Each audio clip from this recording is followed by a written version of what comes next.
Morning all student. अपना chapter चल रहा है अम्ल क्षार और लवण। इसके अंदर कल वाला पार्ट है वो अपना आगे बढ़ाते हैं। कल अपन ने पढ़ा था पीएच स्केल। पीएच स्केल के बारे में अपन ने पढ़ा था। पीएच स्केल है क्या? सर्वप्रथम पीएच स्केल नाम है कोई एक सोरेंसन नामक वैज्ञानिक ने 99 के अंदर दिया था, 1909 के अंदर दिया था। पीएच स्केल क्या है? हाइड्रोजन आयन की सांद्रता के साधारण लघुगुणक के ऋणात्मक मान को पीएच कहते हैं। हाइड्रोजन आयन की सांद्रता के साधारण लघुगुणक के ऋणात्मक मान को पीएच कहते हैं। पीएच 10 के अंदर अपने एक सूत्र दिया था कि पीएच बराबर 7। किसी उदासीन विलयन ने का जो पीएच है, पीएच का मान है वो आपका 7 होता है। अम्लों और क्षारों के अंदर जो पीएच के मान से है, अम्ल और क्षारीयता का मान है वो H धनायन और OH ऋणायन की सांद्रता के ऊपर आपका निर्भर करता है। यानी अम्लों और क्षारों की सामर्थ्य विलयन के अंदर उपस्थित है, जो विलयन है उस विलयन के अंदर उपस्थित है हाइड्रोजन H धनायन हाइड्रोजन आयन और OH यानी हाइड्रोक्सिल आयन की सांद्रता के ऊपर निर्भर करता है। जितने हाइड्रोजन आयन की सांद्रता यदि अधिक होगी तो विलयन है उतना ही ज्यादा अम्लीय होगा, और OH आयन की सांद्रता जितनी अधिक होगी, हाइड्रोक्सिल आयन की सांद्रता जितनी अधिक होगी तो विलयन है वो उतना ही ज्यादा क्षारीय प्रकृति का होगा। तो H धनायन और OH ऋणायन आयन की सांद्रता उसकी प्रबल अम्ल और प्रबल क्षारीयता को निर्भर करता है। इंपॉर्टेंट पार्ट है चैप्टर का, अपना नोट डाल के आपको लिखना है।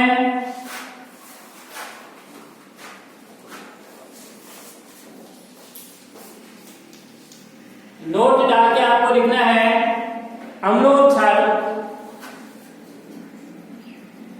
अम्लों और क्षारों, अम्ल और क्षारों दोनों की सामर्थ्य, क्षारों की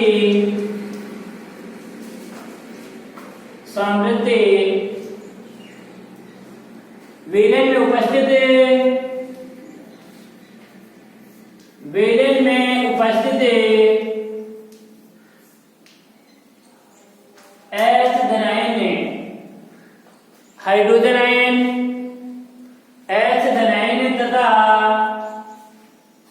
OH ऋणायन की सांद्रता हाइड्रोजन आयन और हाइड्रोक्सिल आयन की सांद्रता पर निर्भर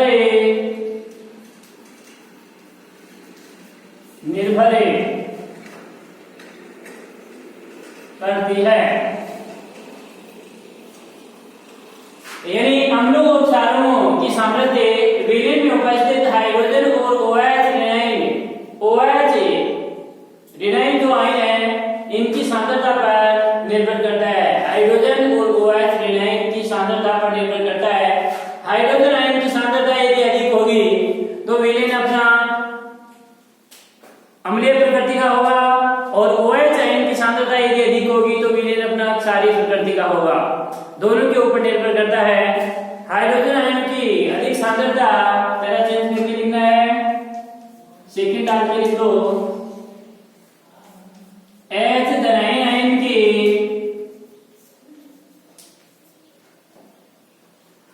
H धनायन हाइड्रोजन आयन की अधिक सांद्रता प्रबल अम्ल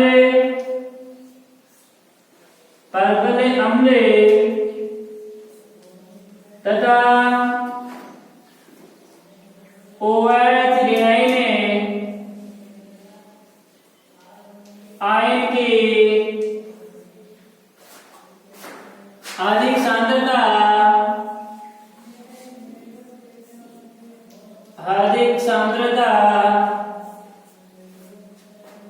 प्रबल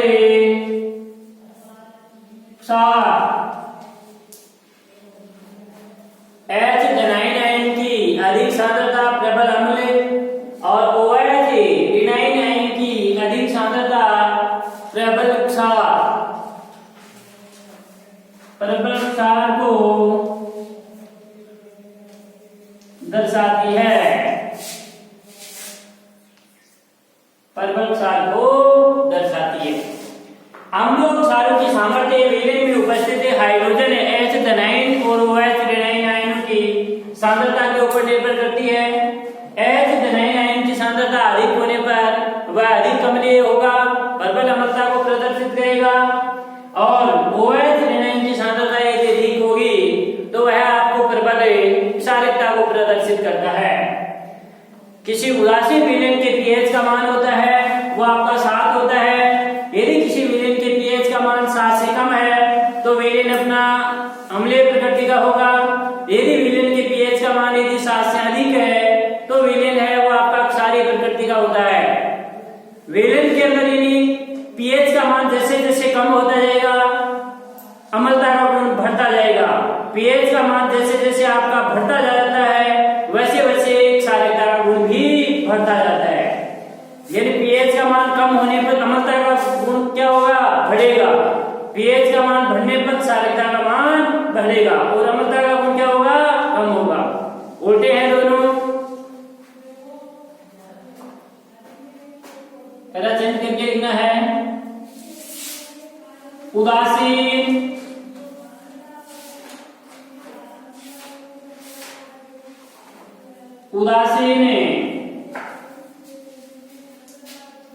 विलयन का पीएच 7 होता है। 7 होता है यदि किसी विलयन का पीएच 7 से कम हो तो यह विलयन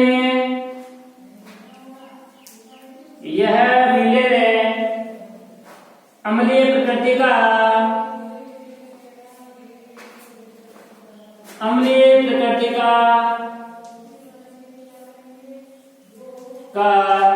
होता है।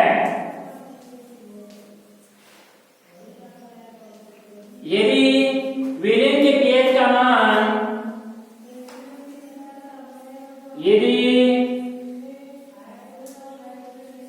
विलयन के पीएच का मान 7 से अधिक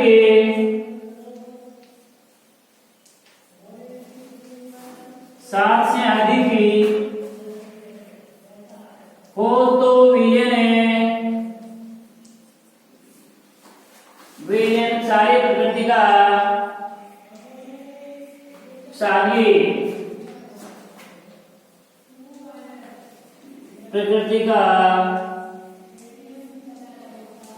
होता है। यदि विलयन के पीएच का मान 7 है तो विलयन उदासीन प्रकृति का होगा। यदि विलयन के पीएच का मान 7 से कम हो तो विलयन अपना अम्लीय प्रकृति का होगा, और यदि विलयन के पीएच का मान आपका 7 से अधिक हो तो विलयन की प्रकृति कौन सी होगी? क्षारीय प्रकृति होगी। जैसे जैसे पीएच का मान बढ़ता जाता है क्षारकता का मान आपका बढ़ता जाएगा। जैसे जैसे पीएच का मान कम होता जाएगा अम्लता का मान बढ़ता जाएगा, क्षारकता का गुण आपका कम होता जाएगा। तो ये थे अपने। अब क्वेश्चन है यही पूछा जाएगा। मैंने आपको कल भी बोला था कि अपने 2 बीकर लेते हैं और क्वेश्चन ये पूछा जाता है कि आपके 2 बीकर हैं, एक ए बीकर है और दूसरा अपना एक बी बीकर है। ए बीकर के अंदर जो विलयन है इसके पीएच का मान आपका 5.7 है या 5.7 है पीएच का मान, और इसके पीएच का मान है वो आपका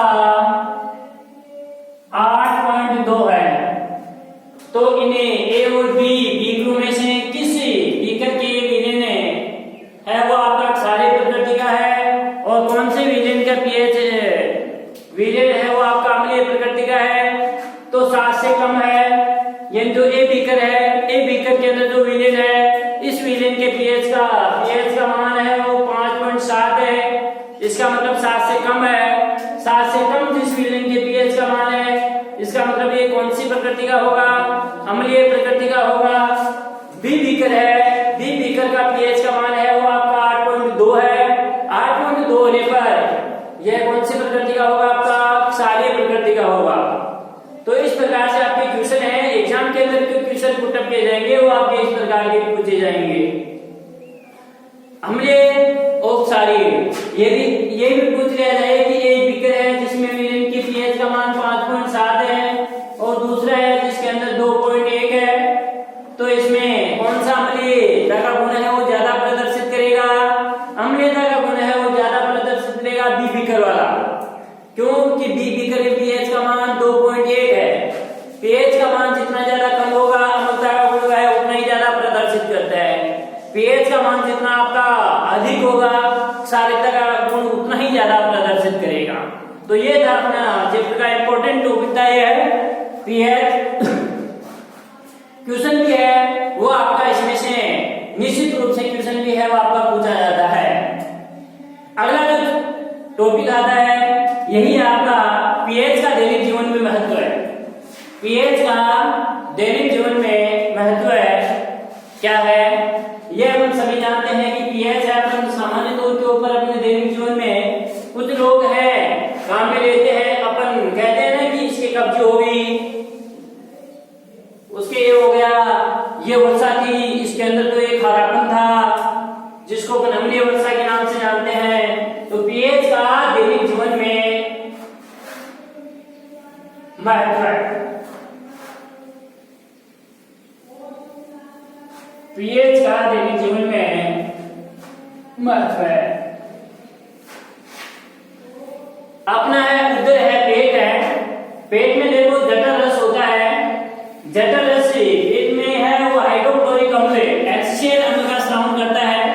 अपने उदर के अंदर पेट में HCl अम्ल का स्राव होता है। यदि जब पेट में उदर में HCl अम्ल का स्राव ज्यादा हो जाता है तो उस समय क्या होता है, अपने जो कहते हैं ना कि कब्ज हो गई, कब्ज हो जाती है, भोजन का पाचन है वो सही तरीके से नहीं होता, कब्ज होना, उल्टी आना, खट्टी डकारी आना, इस प्रकार की घटनाएं घटित हो जाती हैं। यानी कि ये इनका अभी इसकी पीएच के मान पर ये बढ़ी हुई जो अम्लता है उस अम्लता को कम करने के लिए अपने एंटीसिडिक औषधि जैसे जो का उपयोग करेंगे। जैसे आपका मिल्क ऑफ मैग्नीशिया है, इसका उपयोग करेंगे, जिसके कारण से पेट के अंदर बढ़ी हुई अम्लता की मात्रा है, ये पेट के अंदर बढ़ी हुई अम्लता की मात्रा आपकी क्या हो जाती है? कम हो जाती है, घट जाती है और क्या हो जाता है? धीरे जाता है। तो पीएच का दैनिक जीवन में महत्व है। पीएच का दैनिक जीवन में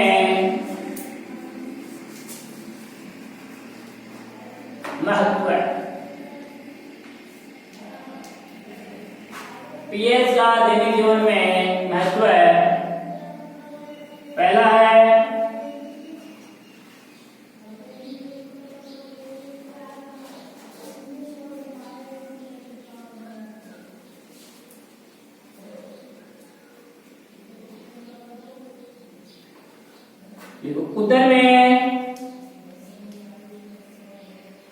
उदर में अम्लता की मात्रा बढ़ने, अम्लता की मात्रा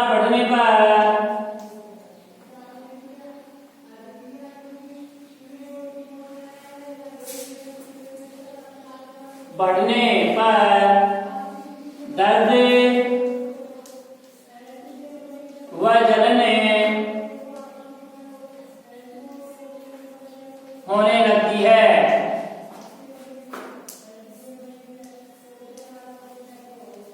दर्द व जलन होने लगती है या अनुभव होने लगता है।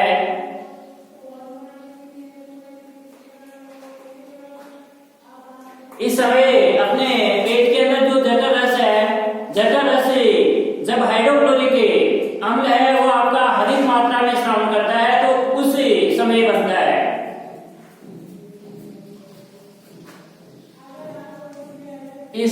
से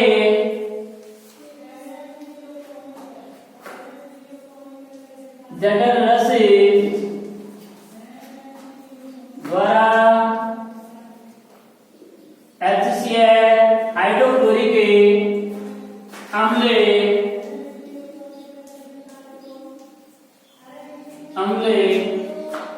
अधिक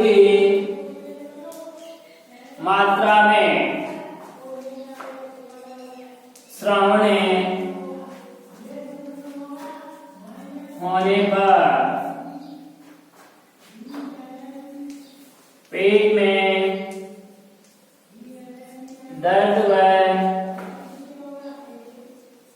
जलन का अनुभव होने लगता है।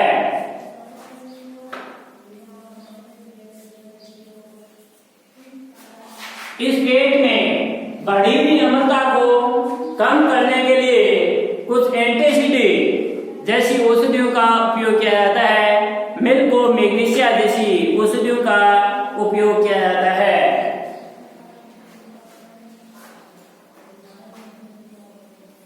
इससे राहत पाने के लिए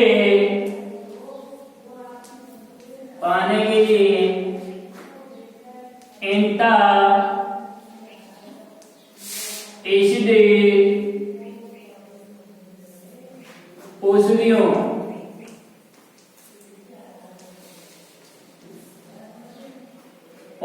को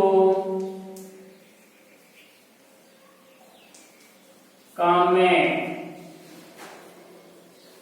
लिया जाता है। ये एंटासिड औषधियां कौन कौन सी हैं? एंटासिड औषधियां जैसे मिल्को मैग्नीशिया Mg OH का होल ट्वाइस, इसको क्या कहते हैं?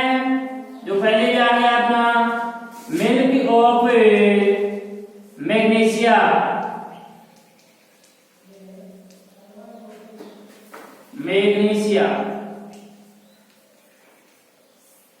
मैग्नीशियम हाइड्रोक्साइड और sodium bicarbonate NaHCO3, sodium bicarbonate.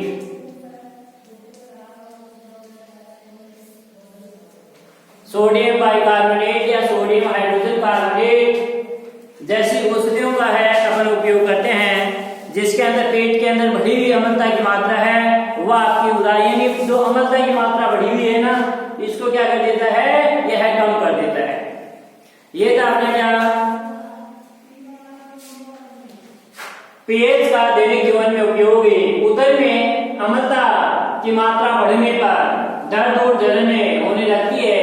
इस समय जो पेट के अंदर जठर रस के द्वारा HCl अम्ल है अधिक मात्रा में श्रवण होने पर पेट में दर्द और जलन का अनुभव होने लगता है। इससे राहत पाने के लिए, बढ़ी हुई अम्लता को कम करने के लिए, राहत पाने के लिए अपन इसके लिए एंटा एसिड जैसी औषधियों का उपयोग करते हैं। एंटा एसिड औषधियां कौन कौन सी हैं? मैग्नीशियम हाइड्रोक्साइड और सोडियम बाइकार्बोनेट। क्वेश्चन ये भी आपका पूछा जाता है कि कोई दो एंटा एसिड औषधियों के नाम लिखिए। दो एंटा एसिड तो कौन सी? मिल्को मैग्नीशिया और सोडियम बाइकार्बोनेट या सोडियम हाइड्रोजन कार्बोनेट का उपयोग किया जाता है। दूसरा आपने वो है का पीएच, जिसको अपन दंत क्षय कहते हैं, दांतों का क्षय। देखो सामान्य तौर के ऊपर अपने मुंह का पीएच है वो आपका 6.5 के लगभग होता है। अपने मुंह का पीएच कितना होता है? 6.5 होता है। लेकिन जब अपन भोजन करते हैं उस समय अपने मुंह के अंदर कुछ बैक्टीरिया होते हैं, जीवाणु होते हैं। भोजन करने के बाद में यदि अपन दांत अच्छी से साफ नहीं करते हैं, मुंह अच्छी तरह से साफ नहीं करते हैं, तो उस समय भोजन के अवशिष्ट हैं कुछ अपने दांतों के अंदर है जाते हैं। जो बैक्टीरिया है वह बैक्टीरिया क्या करते हैं, जो अवशिष्ट है ना उससे आपके क्या करते हैं, क्रिया करते हैं, और अवशिष्ट से क्रिया करके क्या बना देते हैं। उस समय मुंह का पीएच है वो आपका होना तो चाहिए कितना, 6.5, लेकिन 6.5 से भी क्या हो जाता है, कम हो जाता है, यानी अम्लता की मात्रा बढ़ जाती है। अर्थात उसका पीएच है, जब अपने मुंह का पीएच 5.5 से भी कम होने पर दांतों का जो एनिमल पदार्थ है ना, ऊपरी दांत सबसे पदार्थ दो पदार्थ के बने होते हैं, कैल्शियम फॉस्फेट के, तो दांतों का एनिमल है वो क्षय होना शुरू हो जाता है, दांत का धीरे धीरे टूटना। कुछ व्यक्ति होते हैं ना जिसके अंदर दांत टूटना प्रारंभ हो जाते हैं, टूटते हैं अपने आप ही, तो वो इसी के कारण से टूटते हैं। यानी अम्ल की मात्रा क्या हो जाती है, अपने मुंह के अंदर बढ़ जाती है। अम्ल की मात्रा मुंह के अंदर बढ़ जाने के कारण से दांतों का जो एनिमल पदार्थ है जिससे दांत बने हुए हैं, वो दांत है वो टूटने लग जाते हैं धीरे धीरे, वो टूट करके आपके छोटे होने लग जाते हैं। इसलिए इससे बचने के लिए, दंत क्षय से बचने के लिए भोजन के तुरंत बाद अपने मुंह को अच्छी तरह से साफ करना चाहिए, और जहां तक हो सके भोजन करने के बाद में हमेशा कोलगेट है वो आपकी करनी चाहिए, जिसके कारण से दांतों के अंदर है जो भोजन करने के बाद में अवशिष्ट पदार्थ नहीं रहेगा, और अवशिष्ट पदार्थ नहीं गिरेगा तो अम्ल की मात्रा नहीं बढ़ेगी, और नहीं बढ़ेगी तो अपना दंत क्षय नहीं होगा। क्षय का मतलब हानि, दांतों को किसी प्रकार की कोई हानि नहीं पहुंचेगी। ये था अपना दंत क्षय रोकने के उपाय। तो दूसरा है दंत क्षय, सेकंड दैनिक जीवन में उपयोग है दंत क्षय।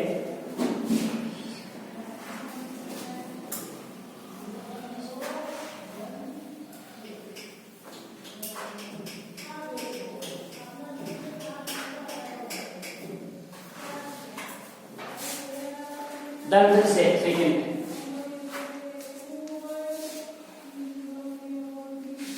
दंत से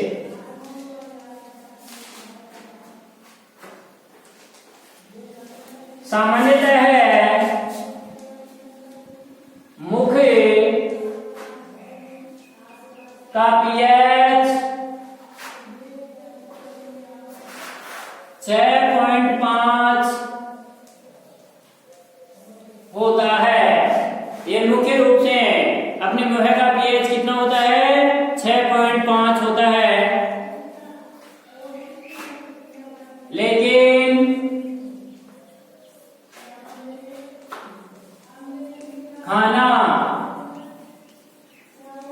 खाने के बाद जीवाणु, खाना खाने के बाद मुंह में या मुंह में पाए जाने वाले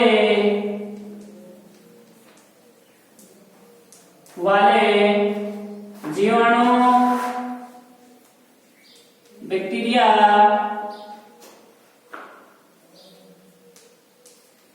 दांतों में रहे अवशिष्ट, जो भोजन करने के बाद में जो अवशिष्ट बच जाता है, अवशिष्ट भोजन से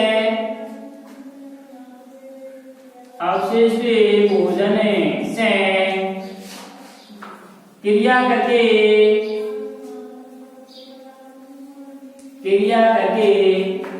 अम्ल उत्पन्न करते हैं।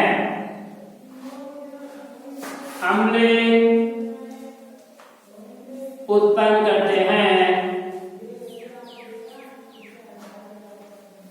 अम्ल उत्पन्न करते हैं।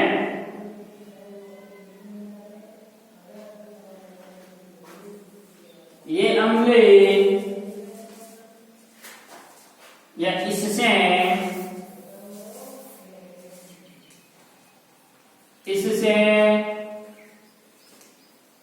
मुंह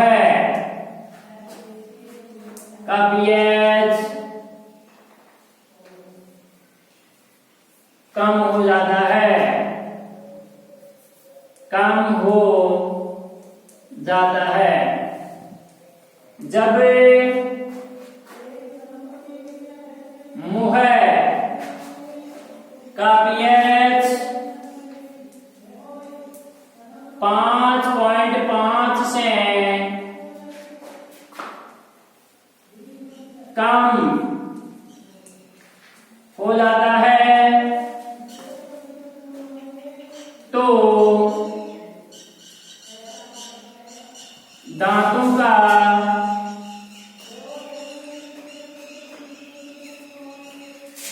इनेमल जो दांत बने होते हैं ना, उसको दांतों का दांतों के इनेमल का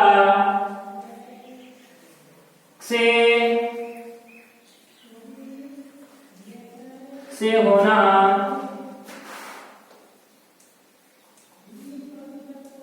प्रारंभ हो जाता है, प्रारंभ हो जाता है। धातु का के इनेमल का क्षय होना आपका प्रारंभ हो जाता है।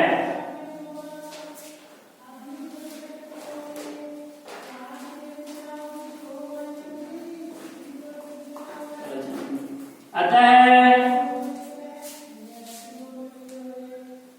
दंतक से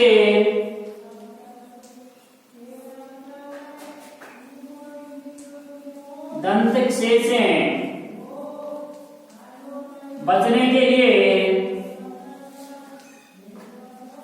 के लिए भोजन के बाद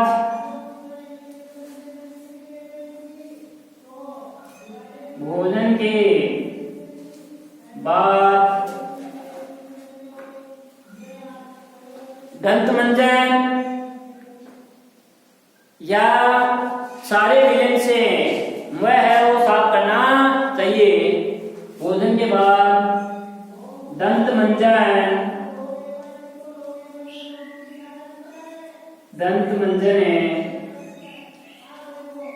करना चाहिए।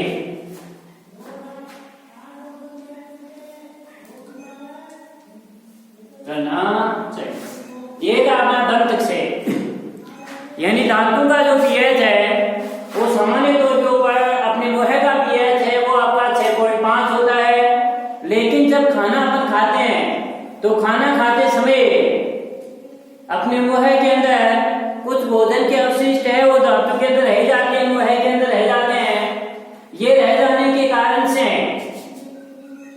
जो मुंह में जो जीवाणु पाए जाते हैं वो जीवाणु अवशिष्ट भोजन से क्रिया करके अम्ल उत्पन्न करते हैं, जिसके कारण से मुंह का पीएच कम हो जाता है। अर्थात जब मुंह का पीएच 5.5 से कम हो जाता है उस कंडीशन के अंदर धातु के जो इनेमल पदार्थ है उसके अंदर क्षय होना प्रारंभ हो जाता है। अतः दंत क्षय से बचने के लिए हमको भोजन के बाद तुरंत दंत मंजन या कुछ क्षारीय विलेन से मुंह जो है वो साफ करना चाहिए, जिसके कारण से अपना दंत से है वो रुक जाता है। दांतों का इनेमल पदार्थ है वो दांत है तिरकते नहीं, टूटते नहीं। तो पहला उपयोग था अपना उदर का पीएच वाला, दूसरा उपयोग था दंत से, और तीसरा उपयोग होता है कीटों। कीट होते हैं अपने जैसे डंक है, डंक वाले जो भी कीट है आपके मधुमक्खी है, चींटी है, आपके और भी कीड़े मकोड़े हैं जो अपन को काटते हैं। और काटने के बाद में क्या होता है, जहां से अपन को काटा है उस काटे के स्थान पर अपने को जलन या का महसूस होता है, जलन होती है। वो जलन क्यों होती है, क्योंकि जो उसने डंक मारा उस चींटी के अंदर, डंक के अंदर क्या था, अम्ल था। वो अम्ल अपने त्वचा पर जैसे आया तो अपने को जलन का अनुभव हुआ। इसी जलन से बचने के लिए भी अपन क्या करते हैं, सारे विलेन के लवणों से युक्त लवण का अपन क्या करते हैं, उपयोग करते हैं। कीट के डंक मारने पर कीट है वो अपने डंक में अम्ल स्रावित करते हैं, जिसके कारण से हमारी त्वचा के संपर्क में जैसे वो अम्ल आता है तो अपने को जलन और दर्द का अनुभव होता है। यदि इसी क्षारीय लवणों इससे बचने के अपने सारे लवणों का उपयोग करते हैं, जैसे सोडियम बाइकार्बोनेट का यदि अपन उपयोग करेंगे ना वहां पर लगाएंगे तो क्या कर देता है, वह उदासीन कर देता है। तो तीसरा उपयोग है अपना कीटों के टैंक का पीएच। कीटों के टैंक के अंदर भी जो पीएच है, पीएच का मान है जब आपका कम हो जाता है उस कंडीशन के अंदर ये अम्ल स्रावित करते हैं और अपने को जलन और दर्द का अनुभव होता है।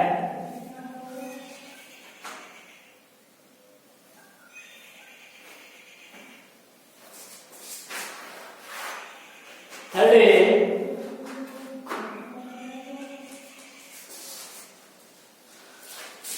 है कीटों का डंक। कीटों का डंक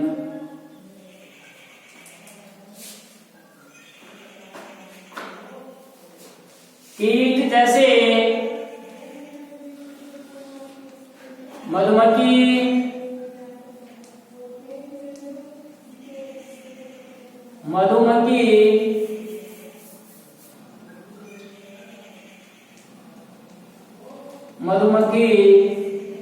मधुमक्खी है, आपके जो भी कीट हैं और कीट पतंग हैं, मधुमक्खी, चींटी आदि के डंक अम्ले स्रावित करते हैं।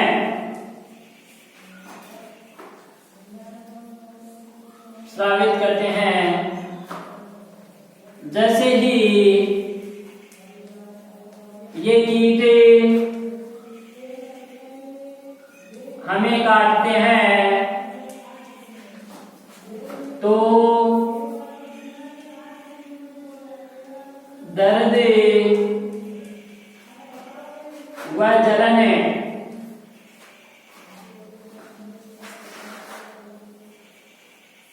का अनुभव होता है। ये कीट काटते हैं अपन को तो दर्द और जलन का है वह अनुभव होता है।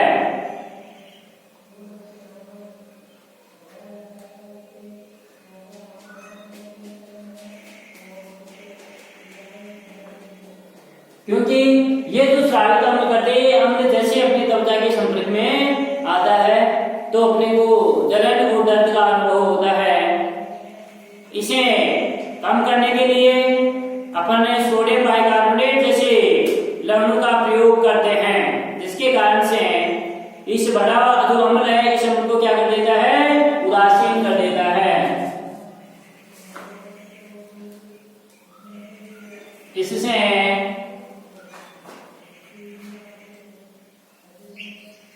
बचने के लिए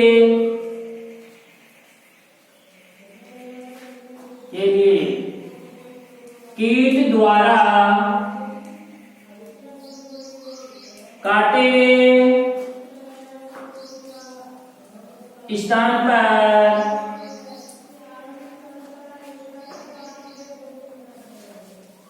सोडियम बाइकार्बोनेट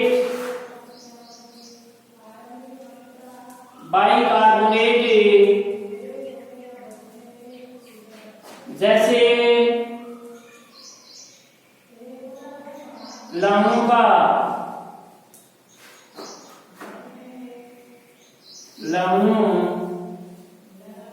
का प्रयोग करते हैं।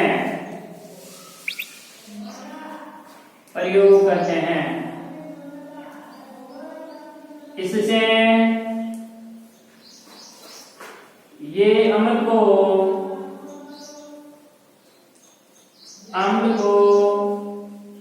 उदासीन कर देते हैं।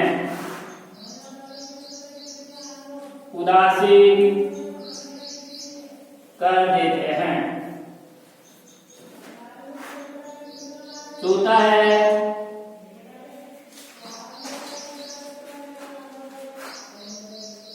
वह है आपका अम्लीय जो वर्षा होती है, अम्लीय वर्षा सामान्यतः जो वर्षा होती है वो बिल्कुल वर्षा जल है वो आपका शुद्ध होता है। सामान्य तौर के ऊपर जो वर्षा का जल होता है वह आपका शुद्ध जल होता है, परंतु वातावरण के अंदर अनेक प्रदूषित होने के कारण से वो प्रदूषक क्या कर देते हैं, उस वर्षा जल के अंदर मिल जाते हैं। जैसे वर्षा जल हो रही है तो वातावरण के अंदर आपके प्रदूषक पदार्थ मिले हुए हैं। ये प्रदूषक पदार्थ वर्षा जल के साथ मिलकर के भूमि के ऊपर आएंगे। जैसे वर्षा जल के साथ मिलकर के वो भूमि के ऊपर आएंगे तो प्रदूषक पदार्थ मिलने के बाद में वो अम्लीय वर्षा हुई है, उसके बाद में अम्लीय वर्षा हुई। और अम्लीय वर्षा क्या करती है, जैसे ही भूमि के ऊपर आएगी तो अपने पादप हैं, पेड़ पौधे हैं, जीव जंतु है, उनको सभी को क्या करती है, नुकसान पहुंचाती है। तो ये अम्लीय वर्षा के कारण ही होता है। जैसे है ताजमहल का रंग है वो भी आपका बदरंग हो गया है, उसके बदरंग होने का भी क्या कारण है, यही कारण है क्योंकि अम्लीय वर्षा के कारण से अम्ल की बढ़ी हुई मात्रा है और वर्षा आई तो उसके कारण से आपके भवन है उनका भी रंग है वो आपका मटिमेला हो जाता है। साथ ही अपनी फसल को तो नुकसान होता ही है। कभी कभी बोला भी जाता है ना कि ये बारिश हुई है तो बहुत नुकसानदेह हुई कि पूरी फसल ही है वो आपकी नष्ट हो गई। तो यानी जब बढ़ी उसके अंदर अम्लता की मात्रा आ जाती है ना तो वो बारिश फिर अम्लीय वर्षा कहलाएगी। यानी जब वर्षा जल का जो पीएच है, ये पीएच का मान है वो आपका बहुत ही कम हो जाता है, तो उस कंडीशन के अंदर उसको अपने क्या कहते हैं, अम्लीय वर्षा कहते हैं। यानी बढ़ी हुई अम्लता की मात्रा युक्त यदि जल आता है तो उसको अपन अम्लीय वर्षा कहते हैं।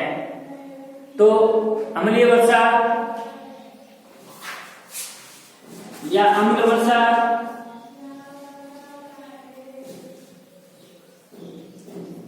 अम्ल वर्षा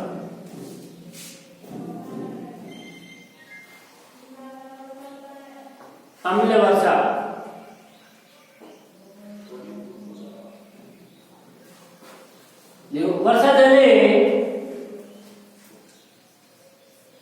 वर्षा जले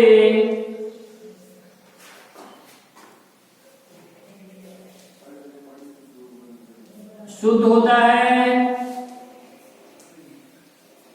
वर्षा जले सामान्य तौर के ऊपर क्या होता है आपका, बिल्कुल शुद्ध होता है, लेकिन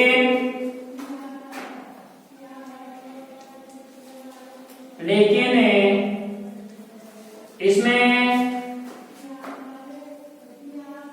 प्रदूषक पदार्थ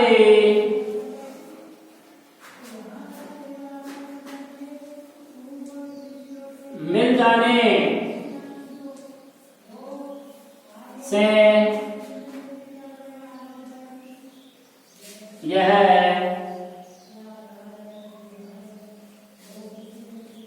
अम्लीय हो जाता है। सामान्य तौर के ऊपर वर्षा जल है आपका शुद्ध होता है, लेकिन इसके अंदर प्रदूषक पदार्थों के मिल जाने से ये क्या हो जाता है, अम्लीय हो जाता है। यानी इसके अंदर इसके पीएच का मान क्या हो जाता है, कम हो जाता है, जिसको अपन अम्लीय वर्षा कहते हैं, अम्लीय हो जाता है। तथा इसके पीएच का मान कम हो जाता है, कम हो जाता है, तो इसे ही अम्लीय वर्षा कहते हैं। इसे ही अम्लीय वर्षा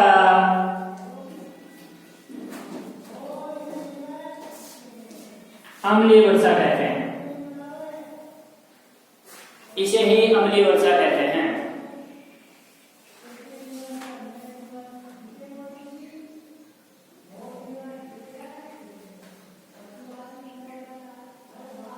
यह वर्षा जल है वो आपका नदी के अंदर पहुंच जाता है, जलाशय को भी प्रदूषित कर देता है। जलाशय के साथ ही आपकी मिट्टी मृदा है, मृदा के ऊपर पहुंचता है, मृदा को भी नुकसान कर देता है। इसलिए इसको बचने का एक ही उपाय है कि जो वातावरण है उसके अंदर पारिस्थितिकी तंत्र को प्रभावित होने से बचाने के लिए, नियंत्रित करने के लिए इन प्रदूषक पदार्थों को नियंत्रित किया जाना चाहिए। लिखना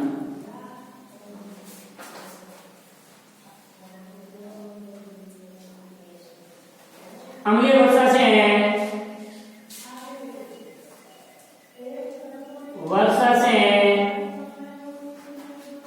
पारितंत्र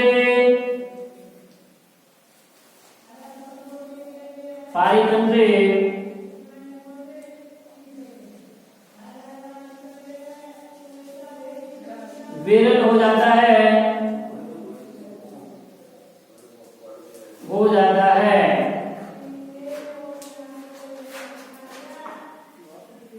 पारितंत्र को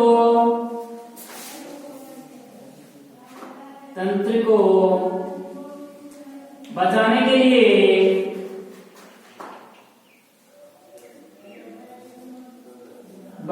के लिए प्रदूषक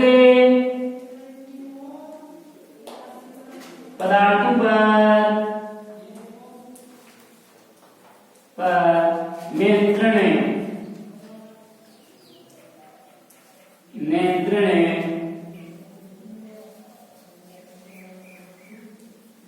करना होगा, तभी है अपना पारितंत्र है वो आपका बच सकता है।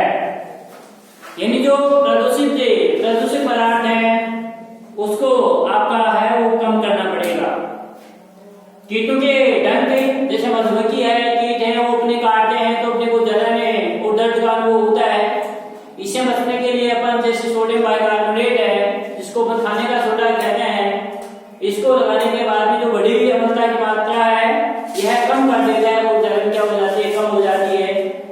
अम्लीय वर्षा किसे कहते हैं? वर्षा का जल बिल्कुल सेफ होता है, उदासीन होता है, लेकिन जैसे वायुमंडल के अंदर जो प्रदूषक पदार्थ मिलने के बाद में ये क्या हो जाता है, अम्लीय हो जाता है।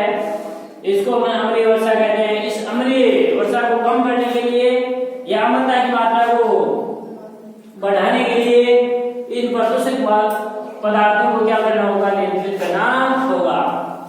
चौथा इसका राष्ट्रीय दैनिक जीवन के अंदर पीएच का उपयोग है। यह है आपका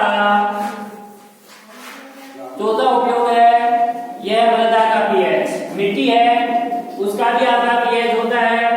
मृदा का पीएच का मान जब आपका कम हो जाता है तो मृदा के अंदर अम्लीयता का गुण आ जाता है और फसल है वो अपनी अच्छी तरह से नहीं होती। इसलिए इसको भी कम करने के लिए अपन क्या करते हैं, मिट्टी की भी समय समय के ऊपर आपकी जांच करवानी चाहिए, जिसके कारण से इसके पीएच का आपको पता चल सके और फसल है वो उतनी अच्छी हो सके। मृदा का पीएच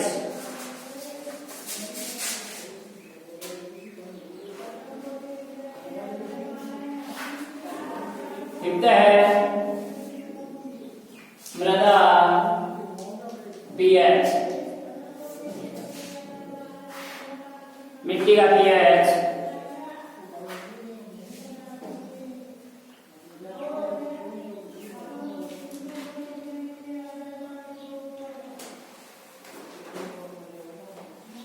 मृदा पीएच का मान ज्ञात करके, मृदा पीएच का मान ज्ञात करके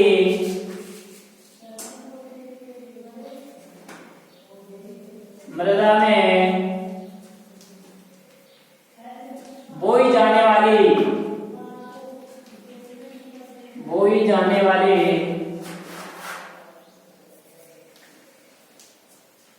फसल का चयन किया जाता है।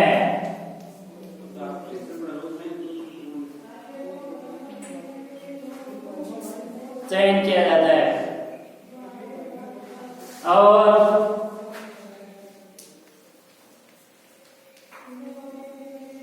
उपयुक्त उर्वरक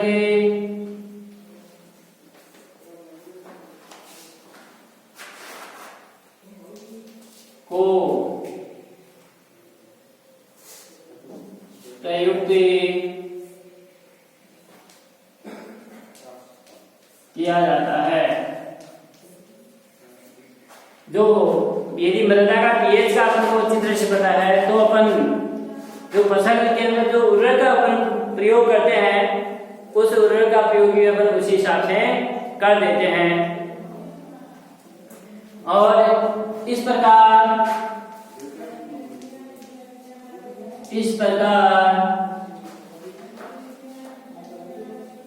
अच्छी फसल का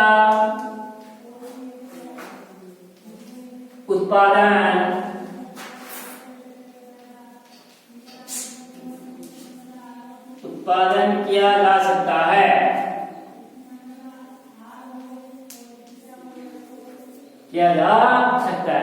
इस प्रकार से अपने पीएच के दैनिक जीवन के अंदर उपयोग अपने 5 पढ़े। पीएच का मान कितना होता है, पीएच होता क्या है। यदि अम्लों का पीएच है वो 7 से कम होगा, क्षारों का पीएच है वो 7 से अधिक होगा। यदि कोई उदासीन विलयन है तो उसके पीएच का मान आपका बिल्कुल 7 होगा। विलयन जैसे जैसे पीएच का मान बढ़ता जाता है क्षारकता का मान बढ़ेगा, जैसे जैसे पीएच का मान कम होगा अम्लता का गुण बढ़ेगा। ये अपना पीएच का दैनिक जीवन के अंदर उपयोग है। ये टॉपिक अपना पूरा हो गया। अब दैनिक जीवन के अंदर कुछ उपयोगी अपने यौगिक, दैनिक जीवन में कुछ महत्वपूर्ण यौगिक, उन यौगिकों के अपन गुण पढ़ेंगे, उन यौगिकों के अपन उपयोग पढ़ेंगे और यौगिकों का किस प्रकार से निर्माण किया जाता है। जिस प्रकार से खाने का सोडा, धोने का सोडा अपन पढ़ रहे हैं, विरंजक चूर्ण है, सोडियम क्लोराइड है, ये यौगिक है वो अपना चैप्टर का ये लास्ट टॉपिक है। दैनिक जीवन के कुछ उपयोगी यौगिक उनको अपने अगली क्लास के अंदर पढ़ेंगे। ये चैप्टर है वो जितना चैप्टर हो गया उस चैप्टर को है आपको अपनी नोटबुक के अंदर अच्छी तरह से है वो नोट करना है।